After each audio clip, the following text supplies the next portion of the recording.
Olá, pessoal, tudo bem? Estamos retornando aqui a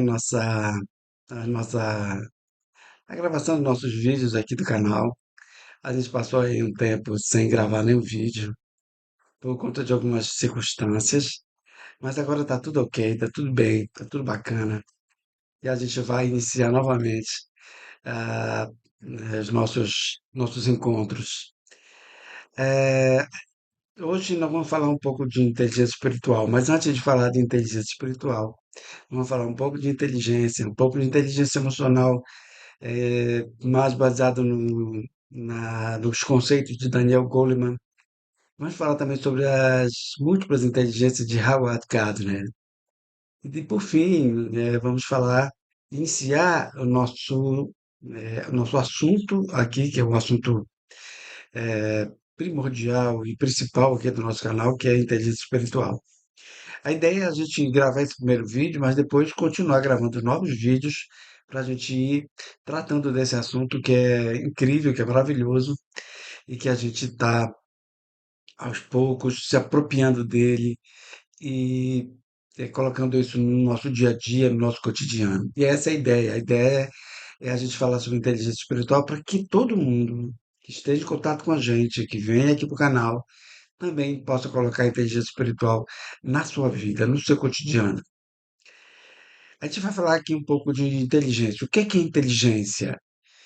É, Na verdade, a inteligência aí já vem sendo estudada há muitos anos, desde da Grécia Antiga, que a gente, que o homem vem se debatendo, vem debatendo sobre esse tema, e a gente já chegou a alguns conceitos. Inteligência nada mais é do que a nossa capacidade de escolher, a nossa capacidade de discernir, a nossa capacidade de separar as coisas. É a nossa capacidade também de compreender, de refletir, de ponderar e de interpretar a nossa realidade.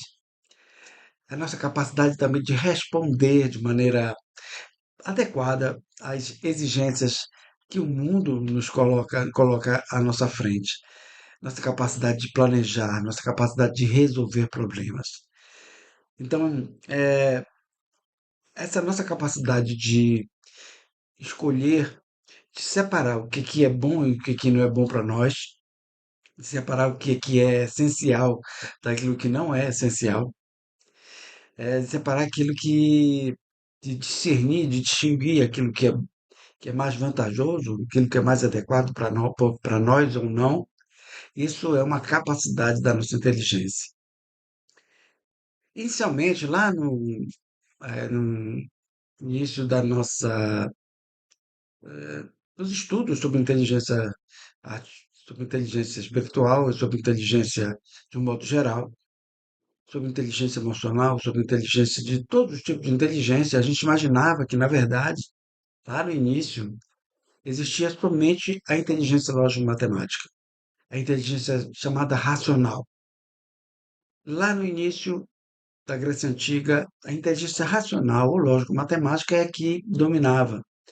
Era, digamos, a nossa capacidade de realizar operações numéricas, deduções, induções, cálculos, estatísticas, padrões abstratos. No nosso mundo aqui ocidental, a inteligência lógico-matemática, ela foi por muito tempo a inteligência que foi aceita como inteligência do ser humano. É a inteligência baseada no que a gente chamou por muito tempo de quociente intelectual, quociente de inteligência, o QI, nosso famoso QI. E quem tinha o QI mais elevado era considerado inteligente, quem tinha o QI não muito elevado era considerado, né, moderado na sua inteligência. Na verdade, hoje a gente sabe que não é mais assim. Hoje, da inteligência emocional, da descoberta da inteligência eh, espiritual, das múltiplas inteligências de Howard Gardner, a gente sabe que ser inteligente não é mais aquele que detém os conhecimentos sobre matemática, sobre estatística, né? Nós temos muitas outras inteligências para a gente se debruçar sobre elas e desenvolvê-las. Aí, no meados dos anos 90, Peter Salovey e John Mayer vieram com o conceito de inteligência emocional. Mas foi Daniel Goleman que em 95, eh, lançou o seu livro Inteligência Emocional e trouxe esse conceito mais para o nosso dia a dia, né? E, e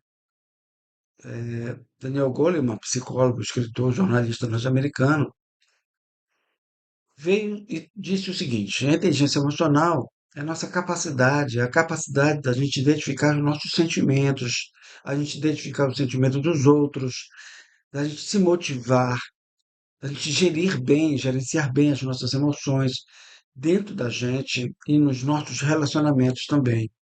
É,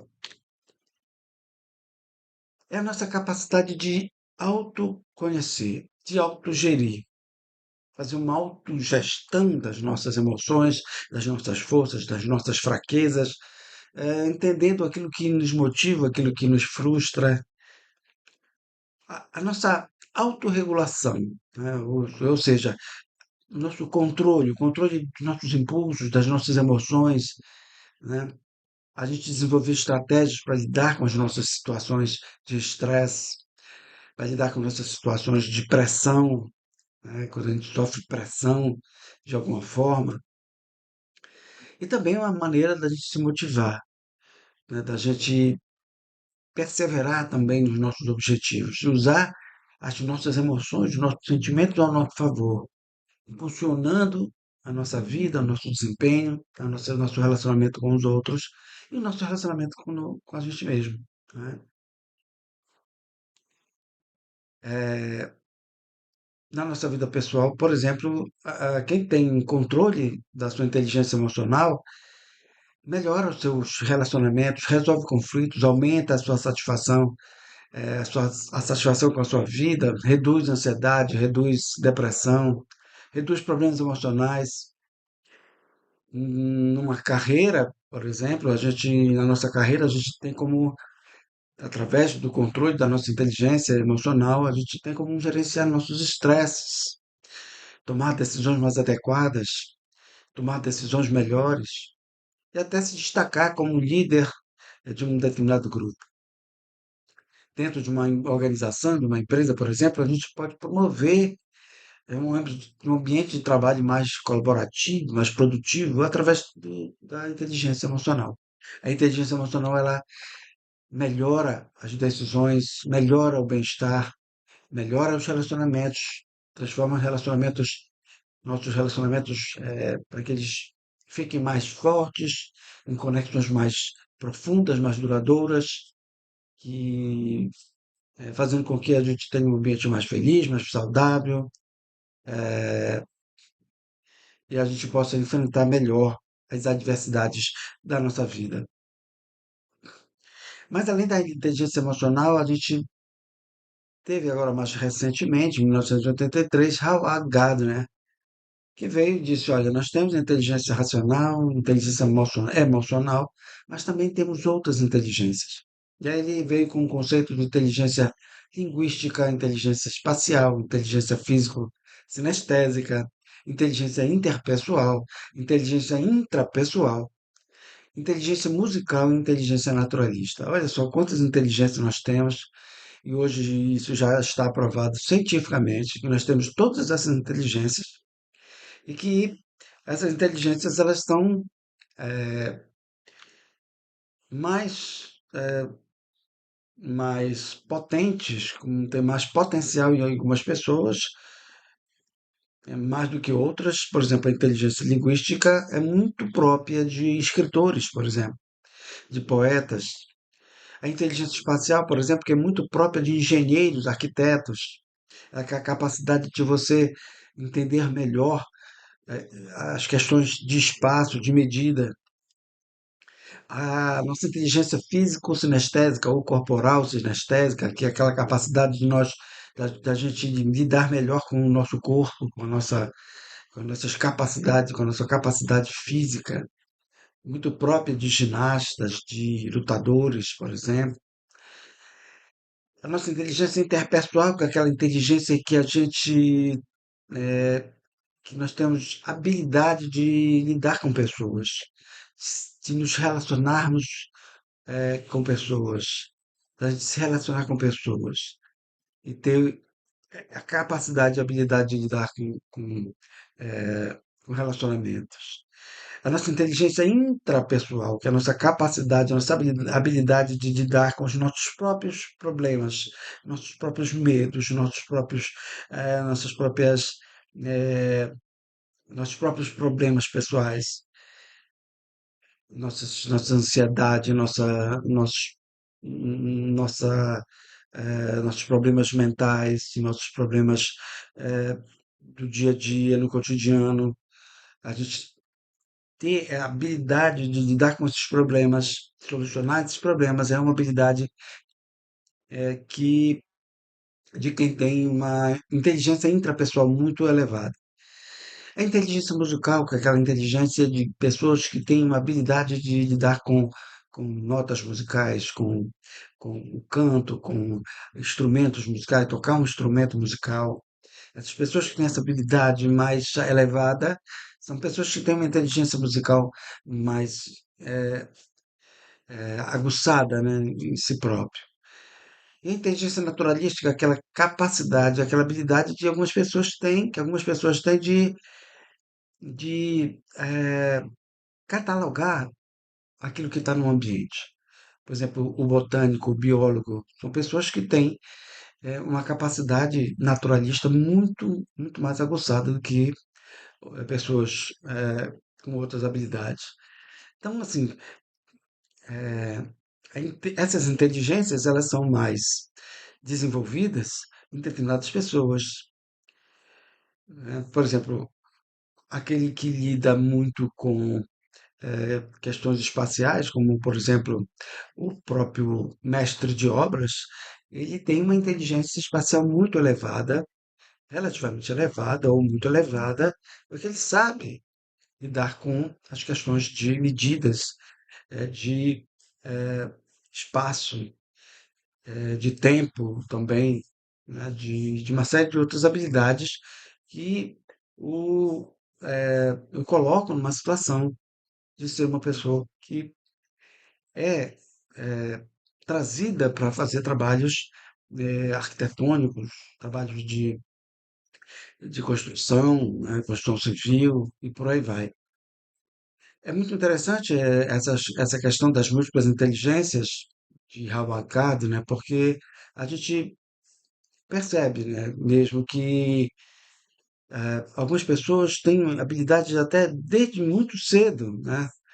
Crianças que pegam o piano e tocam o piano com destreza, com uma habilidade incrível, e a gente percebe que essas pessoas têm essa habilidade, essa inteligência musical muito aflorada, muito elevada, né?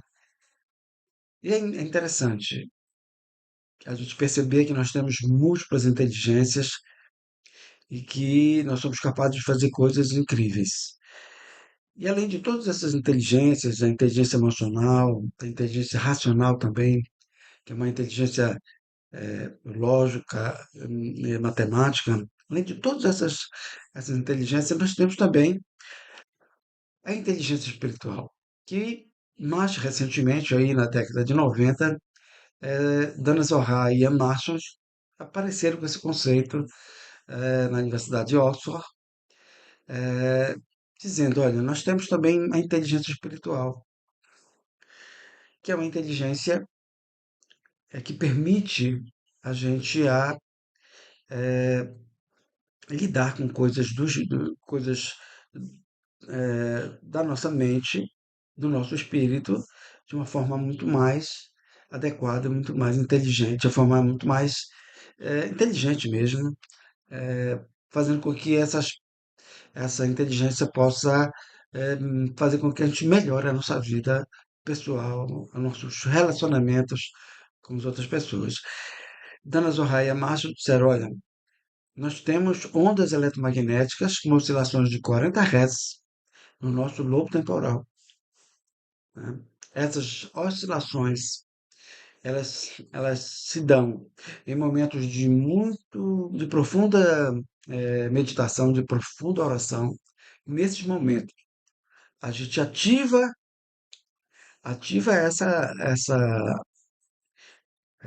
essa zona do nosso cérebro e essas oscilações neurais, elas são capazes de fazer com que a gente possa possa ter uma zona no nosso cérebro oscila e que ativa todas as outras zonas do nosso cérebro para convergir para que um todo funcional da nossa mente, do nosso corpo, possa ser melhorado, possa ser elevado de tal forma que a gente se espiritualize cada vez mais se nós cultivarmos essa habilidade. A inteligência espiritual, ela complementa, na verdade, alguns dizem que ela complementa a nossa inteligência emocional e racional e todas as outras nossas inteligências. Mas há quem diga que a nossa inteligência espiritual é a que está por trás de todas as outras inteligências, é a que ampara e dá base para todas as outras nossas inteligências. E ela nos capacita para a gente superar a dor, para a gente superar o sofrimento, para a gente criar valor, criar valores dentro do nosso, da nossa, do nosso caráter, né? Dando assim significado, né, para as nossas ações, dando sentido para a nossa vida. Na verdade, a inteligência espiritual ela veio como um novo paradigma, uma nova forma da gente pensar, de nós pensarmos o ser humano, uma nova forma de pensarmos o ser humano. Aliás, Gado, né? Esse que veio, nos trouxe as múltiplas inteligências. Ele falou o seguinte sobre a inteligência espiritual: é a capacidade para nós nos situarmos em relação a nós mesmos, em relação ao cosmos, em relação às características existenciais da condição humana. Ou seja, a gente dando um sentido, dando um significado para a nossa vida e para a nossa morte. O neurocientista Rodolfo Linhas disse o seguinte, que a nossa consciência associada a essa oscilação de 40 Hz em nosso cérebro, no nosso lobo temporal, projeta para que nós sejamos um ser consciente e temos uma dimensão transcendente. Essa oscilação de 40 Hz é uma experiência humana que está inserida num, num marco de sentido muito mais amplo. Essa dimensão, né, uma dimensão e uma coerência, que posso dizer que é uma coerência quântica na atividade dos nossos canais cerebrais, dos nossos neurônios, que geram oscilações a nível de multineurônios. Ou seja, o nosso cérebro, para falar uma linguagem mais coloquial, a gente pode dizer assim, que nosso cérebro tem uma capacidade de experienciar, de ter experiências espirituais. E isso foi provado cientificamente através de experiências que provaram que nós temos uma oscilação neural dos nossos neurônios que chegam a 40 Hz. E são poucas as oscilações do nosso cérebro que podem chegar a 40 Hz.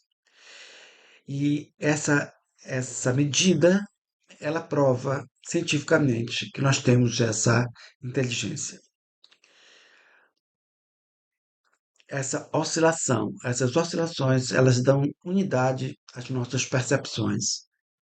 No nosso nível neural, essas oscilações, elas dão uma dimensão transcendente à nossa atividade neural. E sem ela, o nosso mundo talvez seria um mundo que estivesse fragmentado, que ficasse fragmentado ou sem sentido. nosso mundo não teria muito sentido. Cada pensamento, cada emoção isolada tem uma dimensão transcendente em relação à nossa consciência, né? Essa oscilação neural de 40 Hz no nosso cérebro, no nosso lobo temporal, foi chamado de o ponto de Deus. Esse foi um termo dado pela neurociência que se refere a uma região, essa é a nossa região cerebral, que está envolvida com essa experiência espiritual. Esse ponto de Deus ele surgiu, né, no cérebro, segundo alguns, segundo os pesquisadores, surgiu no nosso cérebro para atender a algum fim da nossa evolução humana. Estudos de neuroimagem mostram que o nosso lobo temporal, ou nosso ponto de Deus, ativa-se em práticas como meditação, como oração, momentos de oração, momentos de contemplação mística, momentos de extrema meditação, momentos espirituais mesmo, momentos que temos uma profunda ligação com o sagrado, com algo superior, né, que para muitos é Deus, para outros é Alá, para outros é Maomé, né? Então, quando a gente tem uma conexão com um sagrado, a gente ativa o nosso, o nosso cérebro, o nosso globo temporal, a gente ativa o nosso ponto de Deus, que é essa nossa região cerebral, e isso nos eleva a uma experiência transcendental, a uma experiência espiritual única, né, que a gente pode, pode comprovar isso cientificamente. O ponto de Deus no cérebro é responsável por informações relacionadas à percepção, à nossa memória, à nossa linguagem. Tem um papel crucial também quando interpretamos e damos significado às nossas experiências sensoriais, às nossas experiências emocionais. É,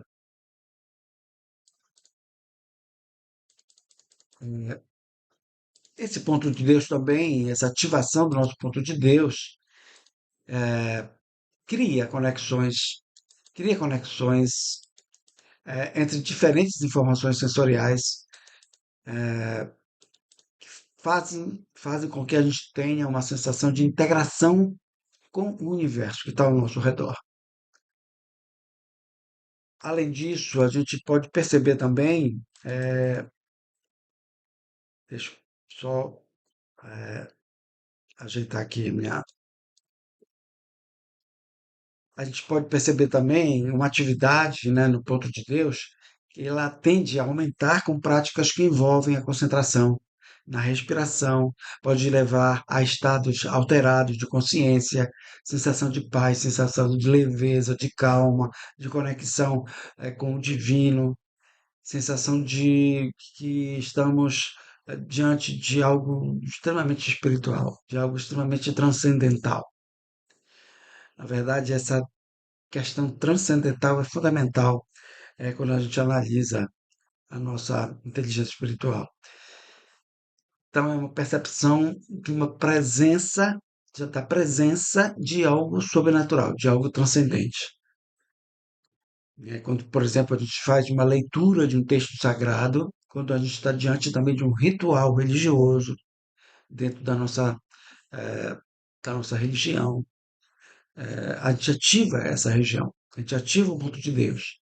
Isso sugere, né, que a gente que há uma importância muito grande nessa nossa experiência espiritual. Essa ativação ela não garante, obviamente, né, que a nossa inteligência espiritual vá se elevar, mas ela pressupõe que o nosso cérebro, que o nosso eu, que a nossa vida está integrada a um tecido geral de noções, de nossas emoções, de nossos sentimentos, de coisas que estão dentro da nossa experiência sensorial. Essa experiência espiritual, individual, ela é individual, né? Cada um de nós, de cada pessoa, tem uma experiência espiritual diferente da outra. Isso depende muito da crença, depende da cultura, depende da personalidade da pessoa, né? E essa personalidade influencia na forma como o ponto de Deus é ativado e a maneira como esse fenômeno é interpretado e vivenciado na nossa vida. Então, a minha experiência espiritual, ela vai ser diferente da sua. A minha experiência de ativação do ponto de Deus, ela vai ser diferente da sua, porque isso depende das nossas experiências, da nossa formação, da maneira como a gente enxerga o mundo, da maneira como a gente enxerga a nossa crença, a nossa cultura, da maneira como a gente enxerga as coisas que a gente considera sagradas.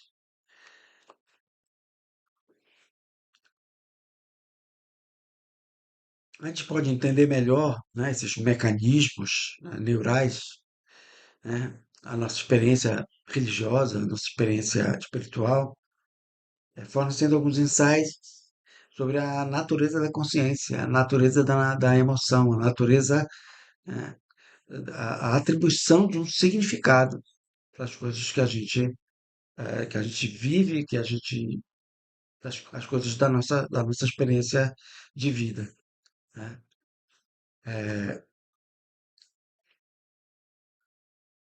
Para finalizar, eu vou dizer o seguinte, que existem algumas implicações científicas com relação ao ponto de Deus no nosso cérebro.